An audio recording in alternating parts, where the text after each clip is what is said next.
네, 지금 솔로몬이 이 잠언 31장을 쓸 무렵에는 그 어머니는 돌아가시고 자신은 이미 나이가 많이 먹어서 늙어서 죽을 때가 가까워진 그런 상황이 된 겁니다. 그때서야 자기의 삶을 돌아보니까 내가 정말 잘못 살았구나. 어머니가 그렇게 나에게 당부를 했는데 내가 정말 잘못 살았구나. 내가 진작에 엄마 말 잘 들을 걸. 후회를 하면서 이 글을 쓰고 있는 거예요. 이 솔로몬은 지금 후회하고 있는 겁니다. 진작에 내가 엄마 말 잘 들을 걸 후회하면서 이것을 자기 뒤를 이어 왕이 된 르호보암에게 전수하고자 하는 것입니다.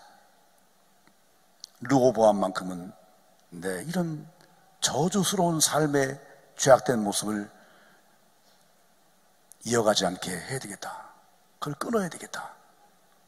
그런 마음을 먹고 아들아 아들아 하면서 아버지가 아들에게 하는 말로 지금 그 말을 자기 아들에게 하고 있는 거예요. 자, 그런데 정말 애석하게도요, 그 아들 르호보암이 이 아버지의 말을 들었을까요? 안 들었어요.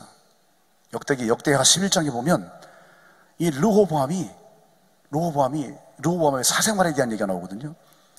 르호보암의 사생활 이야기를 한 이유가 뭐냐면, 솔로몬이 죽자 말자 나라가 두 쪽이 나고 그 반쪽을 르호보암이 차지하게 되는데, 반쪽을 차지한 르호보암마저 그 나라가 완전히 망조가 들었다.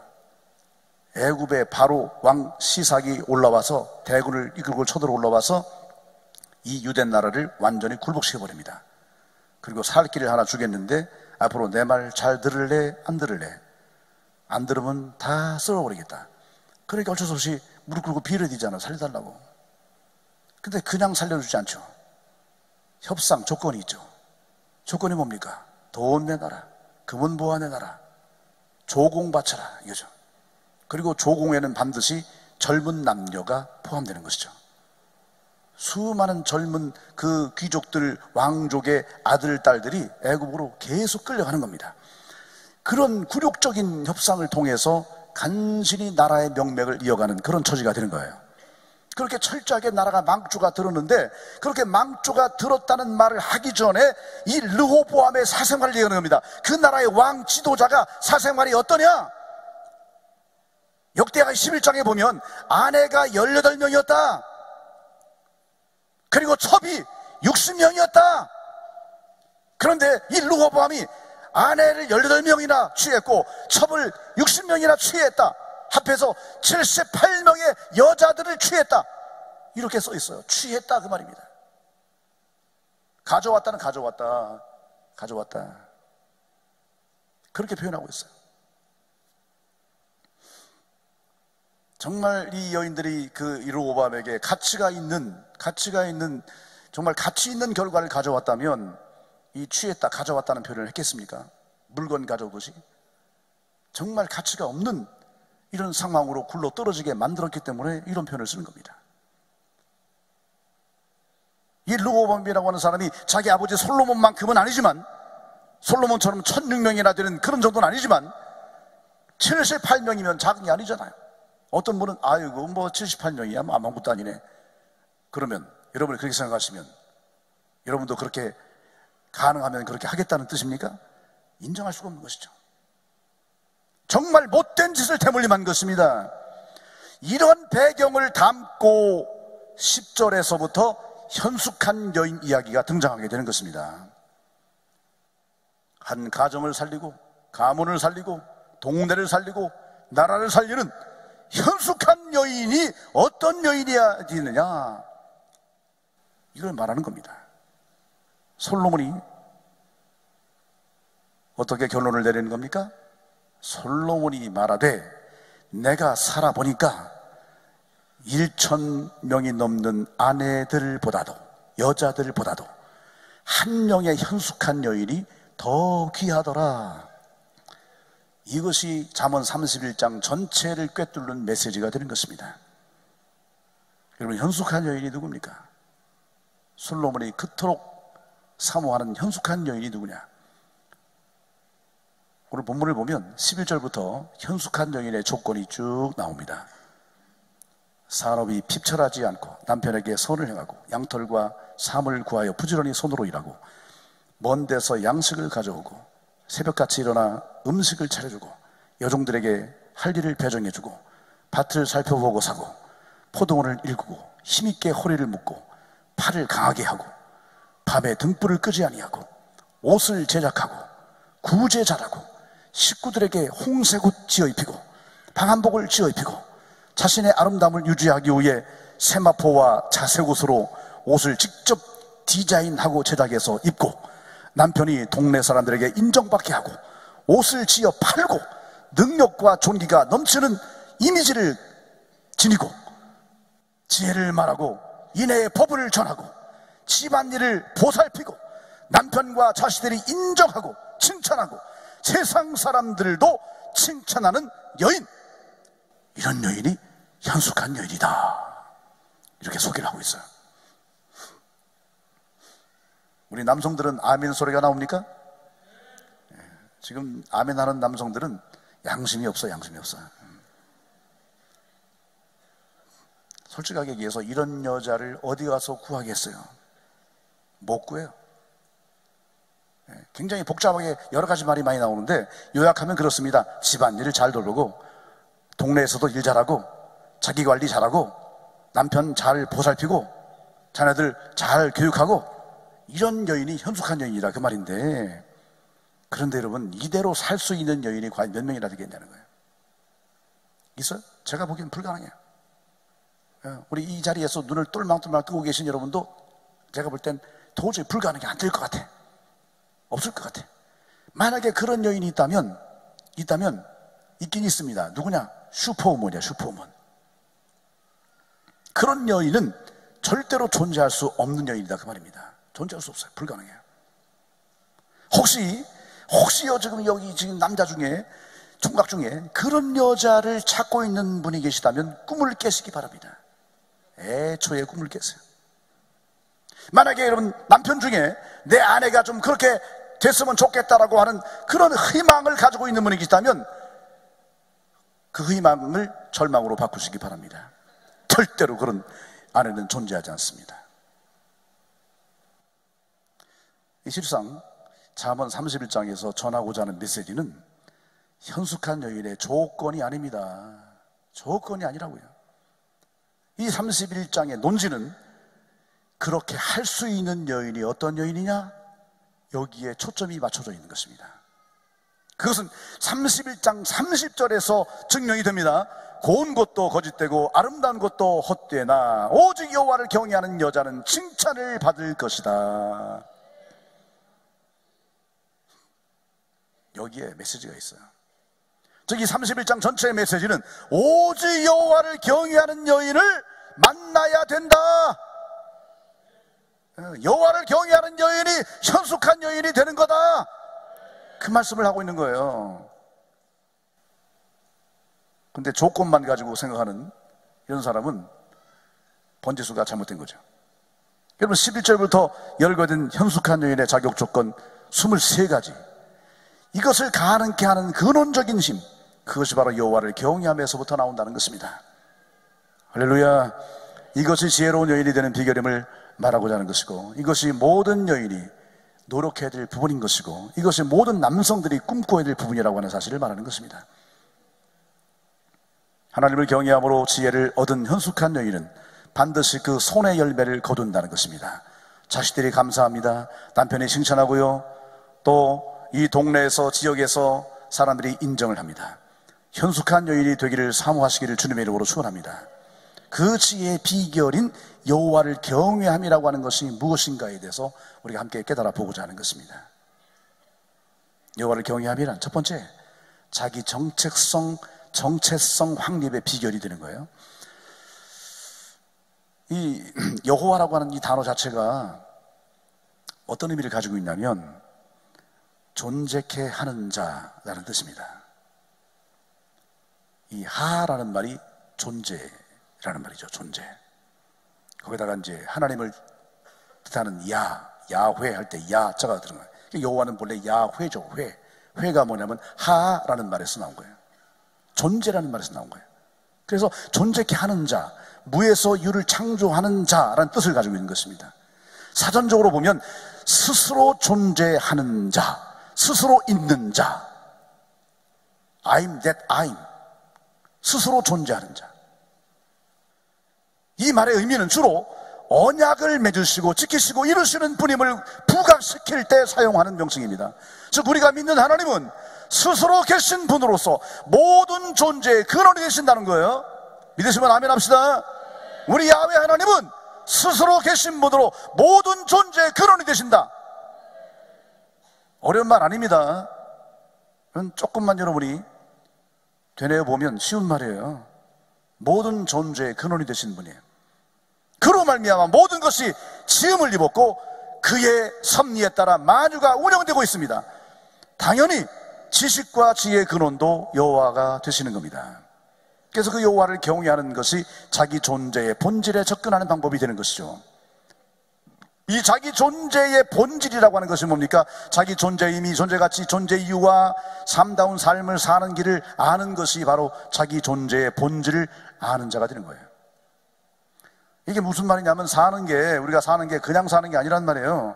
왜 사는지, 어떻게 살아야 되는지 그걸 알아야 사는 것이고, 그거를 삶이라고 말하는 것이고요, 삶을 사는 존재를 사람이라고 말하는 거예요. 사람이라는 뜻 자체가 삶을 사는 존재다 그 말인 거예요.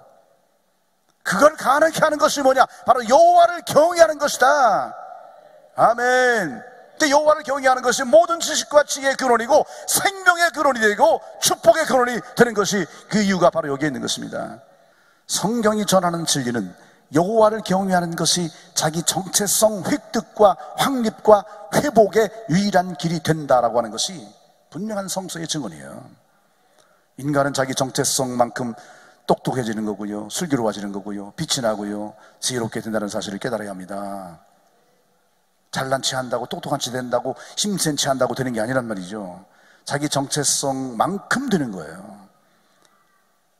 자기 정체성이 분명한 여인이 가정을 복되게 하고 가문을 빛내고 동네를 살리고 더 나아가 나라를 살린다 그 말인 것입니다. 오늘 말씀의 요지가 그거예요. 그렇게 될 수 있는 그 비결이 어디 있느냐? 바로 여호와를 경외할 때 가능해진다는 것입니다. 여호와를 경외하는 사람은 진주보다 귀한 사람이 된다는 거예요.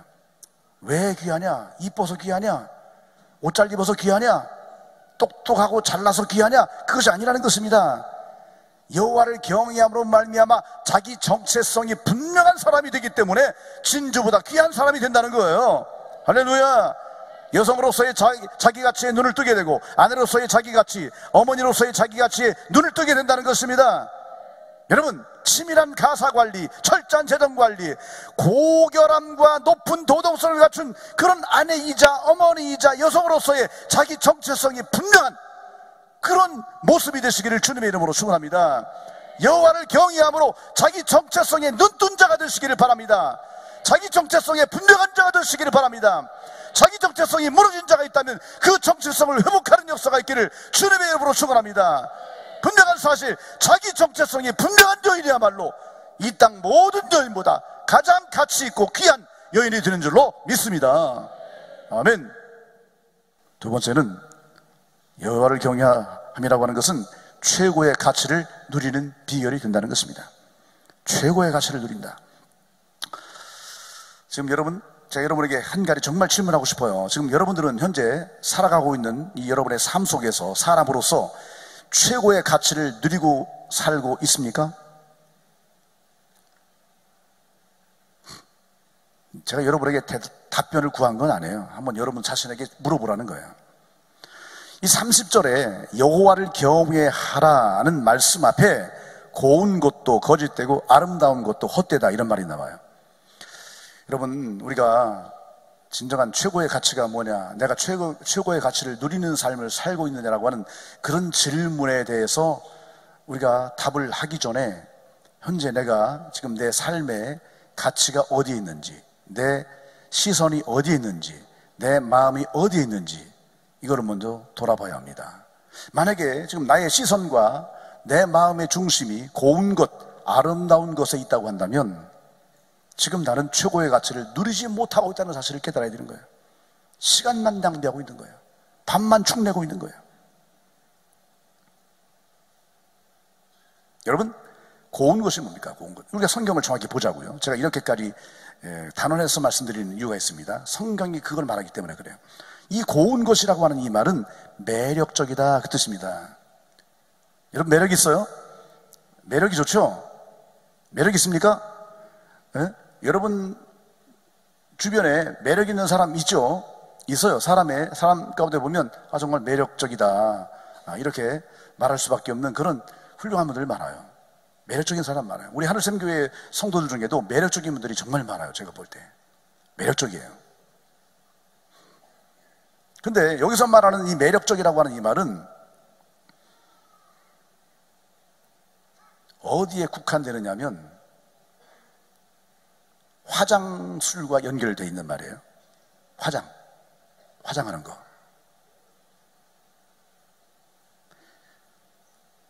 그러니까 화장을 하기 전에는 민낯이 드러나죠.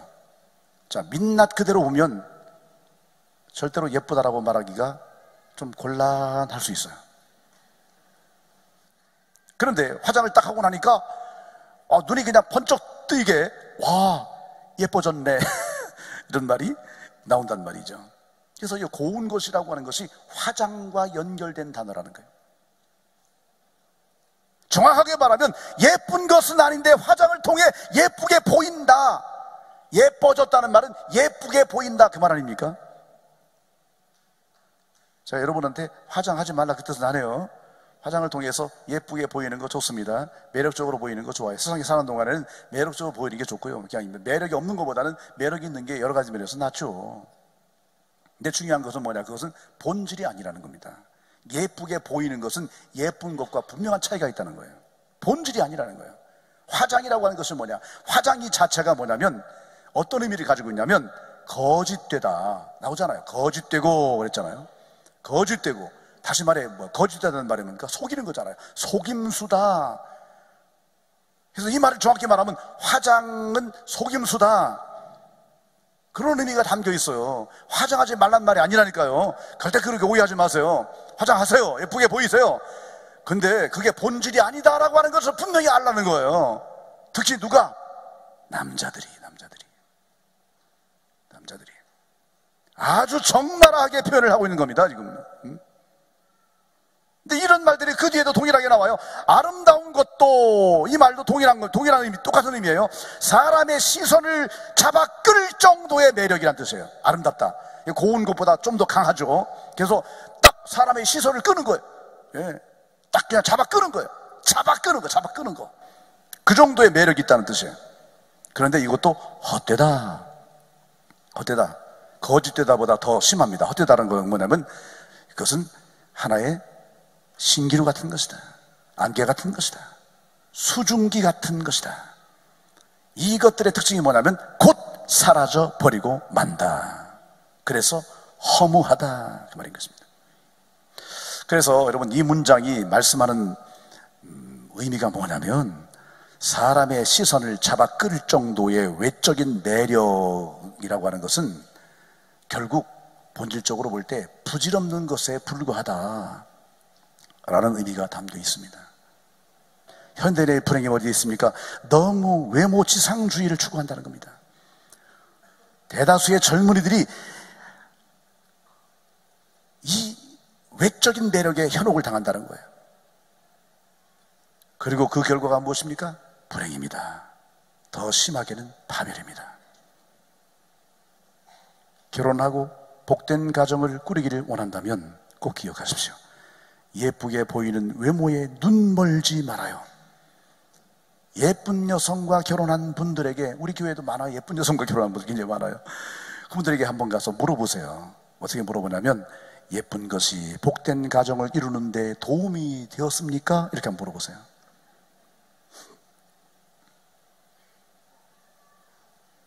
진솔한 대답을 구하세요. 우리 성도는 이런 세속화된 가치를 붙들고 살면 안 되는 존재임을 깨달아야 합니다. 왜냐하면 성도라고 하는 것은 우리의 존재의 근원이 누구냐? 여호와시다. 이걸 믿는 사람이 성도 아니에요. 내 존재의 근원이 여호와신데요. 당연히 여호와를 경외하는 믿음, 그것이 나에게 최고의 가치가 된다는 사실을 깨달아야 되는 거예요. 아멘. 냉수 먹고 속 차리고 눈 바로 뜨고 사시기 바랍니다. 세상의 헛된 것들에게 우리가 너무나 눈멀어 있어요. 속 차리지 못하고 있어요. 정말 하나님만으로 최고의 가치를 삼겠습니다. 왜? 그분이 나의 존재의 근원이시니까, 내 삶의 근원 되시는 분이니까 내가 하나님만을 최고의 가치로 삼고 누리겠습니다. 하나님께로부터 오는 모든 은혜와 사랑을 내 삶의 최고의 가치로 삼고 누리며 살겠습니다라고 결단하시기를 바랍니다. 아멘. 최고의 가치를 누리는 삶의 모습이 무엇입니까? 바로 예배하는 삶을 사는 거예요. 예배라고 하는 그 자체가 최고의 가치를 인정하고 하나님께 돌려드리는 그런 의식이 예배예요. 예배하는 삶이 잘 돼야 됩니다. 예배가 성공해야 되는 거예요. 예배의 성공이 인생의 성공인 것입니다. 여러분, 예배 잘하시기 바랍니다. 예배를 헛되게 하지 말아요. 예배를 무익하게 하지 말아요. 예배를 무시하지 말아요. 예배를 철저하게 하시기를 주님의 이름으로 축원합니다. 아멘. 이것이 바로 최고의 가치를 인정하고 누리는 삶의 비결이 되기 때문인 것입니다. 할렐루야. 마지막 세 번째로 여호와를 경외함이라고 하는 것은 가장 복된 삶의 비결이 되는 것입니다. 자, 31절을 보면 그 손의 열매가 그에게로 돌아갈 것이다, 이렇게 말씀하고 있어요.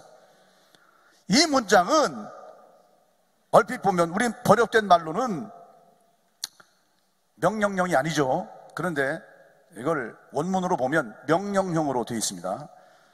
그녀의 손의 열매를 그녀에게 주어라. 여기 돌아갈 것이다 하는 이 말은 주어라, 돌아가게 해라, 돌려줘라, 그런 명령형이에요. 기원과 축복의 의미를 강하게 표현하고 있는 명령형으로 되어 있어요. 즉 여호와를 경외함으로 말미암아 지혜를 얻은 현숙한 삶을 살아낸 바로 그 여인에게 삶의 모든 결과물들을 그녀가 다 누릴 수 있도록 해주어라, 그 말씀인 거예요. 이 말씀은 시편 128편 2절과 동일한 말인 것입니다. 내가 내 손이 수고한 대로 먹을 것이라. 이런 축복의 명령과 동일한 것입니다. 여러분, 축복을 명령하시는 분이 하나님인 걸 믿으시기 바랍니다. 왜? 하나님이 복의 근원이시기 때문에 하나님이 명령을 내려야 그 복이 나에게로 오는 것입니다. 여기에서 중요한 게 있습니다. 바로 믿음이라는 것이죠. 역사를 주관하시고 모든 인간의 생사복을 주장하시는 그분이 누구냐? 바로 여호와 하나님이시다. 이걸 믿는 것이 바로 우리의 믿음인 거예요. 인간에게는 바로 이 믿음이 필요한 것입니다. 할렐루야. 그 믿음을 붙들고 사는 우리 성도들에게는 그 기쁘신 뜻을 따라 약속대로 이루시는 사랑과 은혜가 풍성하시고 전지전능하시고 무소부지하신 하나님의 축복하심으로 말미암아 모든 것이 합력하여 선을 이루게 된다. 그래서 가장 복된 삶을 누리게 된다. 이게 바로 우리의 믿음인 것이고 그 믿음에 대한 결과물임을 깨달아야 되는 겁니다. 아멘. 기억해야 됩니다, 여러분. 하나님은 나의 믿음을 결코 헛되게 여기지 않습니다. 무시하지 않습니다. 나의 모든 믿음의 행동들을 홀이라도 잊지 아니하신다는 사실을 믿으시기 바랍니다. 때가 되면 다 갚아 주실 것입니다. 실망치 말고 때가 될 때까지 기대하고 기도하며 기다리며 달려나가시기를 바랍니다. 여호와를 경외하는 믿음으로 선 자는 반드시 최고의 복을 누리는 삶을 살게 해 주실 줄로 믿습니다.